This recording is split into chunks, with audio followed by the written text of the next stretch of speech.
Hello everyone. ఇవాళ మనతో పాటు ఉన్నారు సీనియర్ జర్నలిస్ట్ భరద్వాజ్ గారు. వారితో మాట్లాడదాం. సార్ నమస్తే సార్. నమస్తే సార్, ఈ రీసెంట్ టైంలో ఒక వైరల్ న్యూస్ వస్తుంది రజనీకాంత్ గారి కోసము. అదేంటంటే త్వరలో పుస్తక రూపంలో ఆయన బయోగ్రఫీ వస్తుందని చెప్పేసి ఒక న్యూస్ అయితే వైరల్ అవుతుంది. సో దానిపైన మీ అభిప్రాయం? రజనీకాంతే కాదమ్మా, చాలా మంది సెలబ్రిటీస్ వాళ్ళ జీవిత చరిత్రలు పుస్తకాలుగా రావటం అనేది చాలా కాలంగా జరుగుతున్న వ్యవహారమే.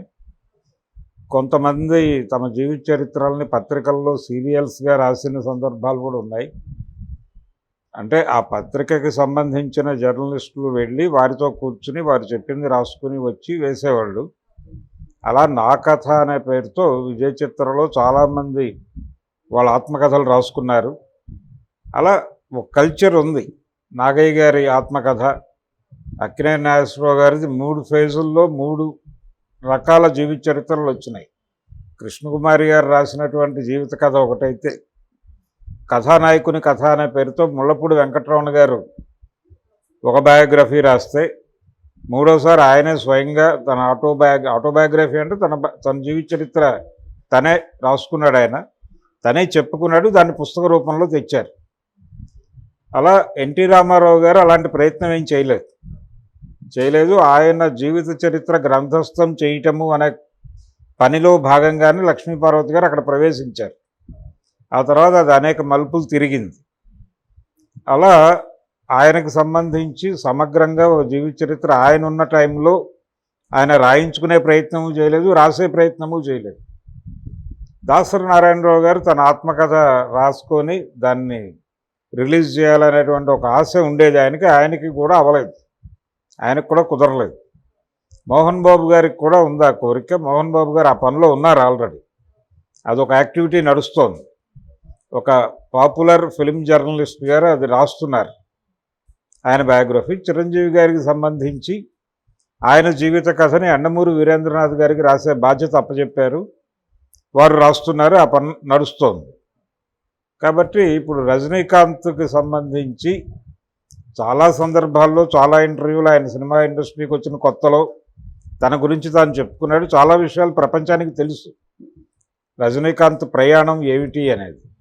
అంటే ఆయన కండక్టర్గా మొదలయ్యాడు బెంగళూరులో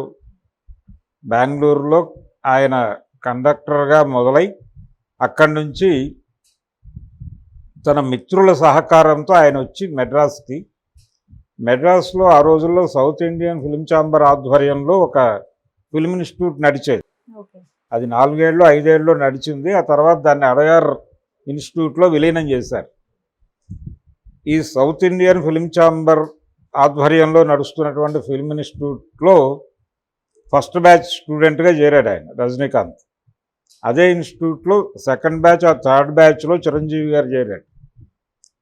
అలాగే నారాయణరావు అక్కడి నుంచే వచ్చాడు. ఈయన బ్యాచ్మేట్. ఆయన నారాయణరావు గారు రజనీకాంత్కు బ్యాచ్మేట్. ఆ తర్వాత చాలామంది అక్కడి నుంచి వచ్చినటువంటి ఆర్టిస్టులు ఉన్నారు. ఈవెన్ రాజేంద్ర ప్రసాద్ కూడా ఇన్స్టిట్యూట్ స్టూడెంటే.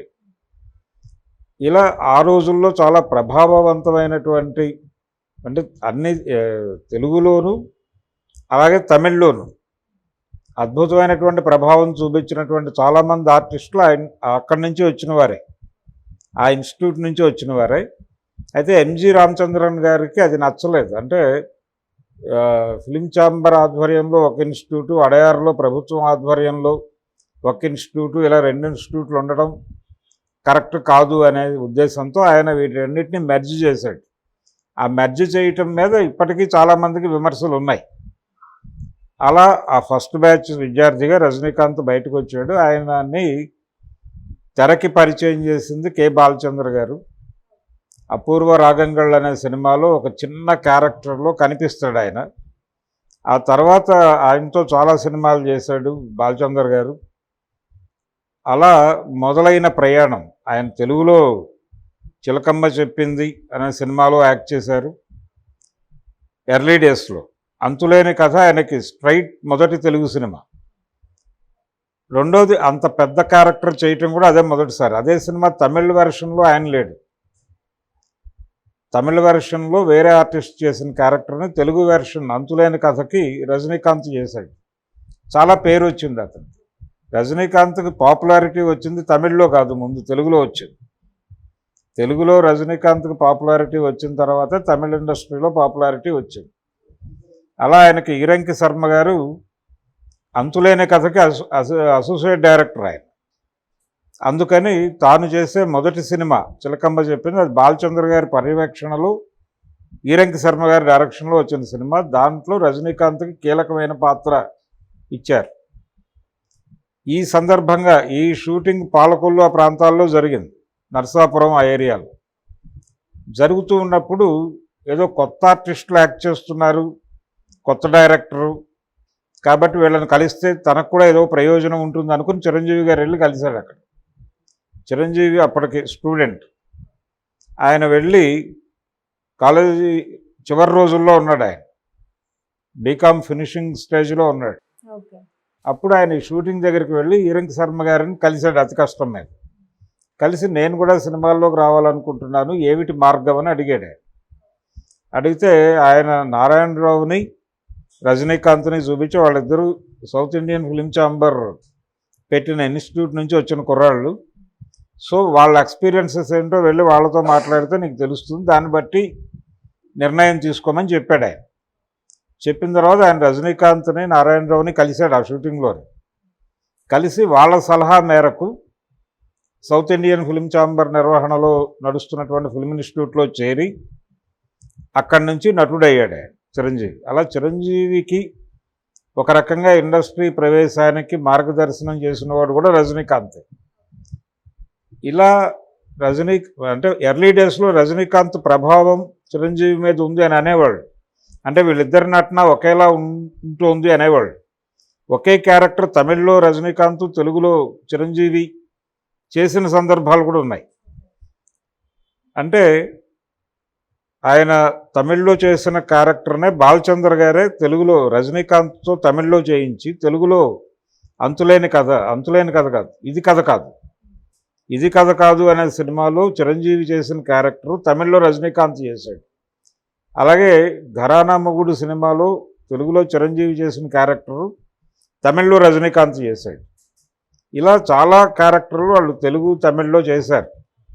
తర్వాత తెలుగు మార్కెట్ విస్తరించింది రజనీకాంత్కి. అలా ఒక మాట అనేవాడు ఆయన తరచు, అంటే చిరంజీవి గురించి మాట్లాడేటప్పుడు కమల్ హాసన్ ప్లస్ రజనీకాంత్ = చిరంజీవి అనేవాడు రజనీకాంత్. అలా ఆయన ప్రస్థానము, ఆయన ఎదుగుదల, బాలచంద్ర గారి పాత్ర, అలాగే ఎస్పి ముత్తురామన్ గారి పాత్ర, రాజశేఖర్ అనేటువంటి డైరెక్టర్ గారి పాత్ర, ఇలా అనేక మంది సహకారంతో రజనీకాంత్ సూపర్ స్టార్ అయ్యాడు. ఈ సూపర్ స్టార్ అవటం వెనకాల జరిగినటువంటి అనేక పరిణామాలు ప్రపంచానికి తెలియాలి. అలాగే మోహన్ బాబుకి రజనీకాంత్కి ఉన్నటువంటి స్నేహం, ఆయన మోహన్ బాబుని అడిగాడట మొదట్లో, నేను తెలుగులో సెటిల్ అయితే బెటరా లేకపోతే తమిళ్లో కాన్సన్ట్రేట్ చేయనా అడిగితే, మోహన్ బాబు తమిళ్లో చేయటమే బెటరు, తెలుగులో ఆల్రెడీ చాలామంది కుర్రాళ్ళు వస్తున్నారని చెప్పాడు. అలా చెప్పి నన్ను తమిళకి డైవర్ట్ చేశాడు, నేను తెలుగులో వస్తే తనకి పోటీ అవుతానని భయపడినట్టున్నాడు మోహన్ బాబు అని చెప్పేవాడు ఆయన రజనీకాంత్. కాబట్టి వాళ్ళిద్దరి మధ్య స్నేహం నడిచింది. పెదరాయుడు అనే సినిమా ఆ రైట్స్ ఇప్పించింది ఆయనే తమిళ